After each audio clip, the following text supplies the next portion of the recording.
நான் உங்க தீரா பேசுறேன். ஒரு வெப்பமான வெயில் நாள். நிறைய ஒரு வயலுக்கு நடுவுல நடந்து போயிட்டு இருக்கு. நடந்து கொண்டு இருக்கும் போது திராட்சை தோட்டத்தை பாக்குது. வாவ், என்ன ஒரு அழகான திராட்சைன்னு சொல்லிக்கிட்டே பக்கத்துல போய் பாக்குது.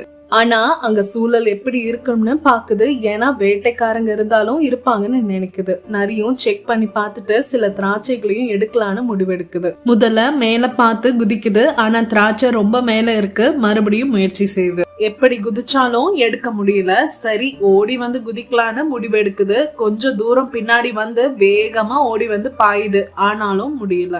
நேரம் ஆயிடுச்சு. நரிக்கு ஏமாற்றம். கால்களும் வலிக்க ஆரம்பிச்சிருச்சு. ரொம்ப டயர்டும் ஆன உடனே முயற்சியை விட்டுருச்சு. அங்க இருந்து போகும்போது இந்த திராட்சை கண்டிப்பா புளிப்பாதான் இருக்கும், அது நமக்கு பிடிக்காதுன்னு சொல்லுது நரி. கதையின் கருத்து: நமக்கு ஒரு விஷயம் கிடைக்கலன்னு தெரிஞ்ச உடனே அதை நம்ம தப்பாவும் கேவலமாவும் சொல்லக்கூடாது. நமக்கு எது கிடைக்குமோ அது கிடைக்கும். கிடைக்கலன்னா அதை தாழ்த்தி பேசவே கூடாது.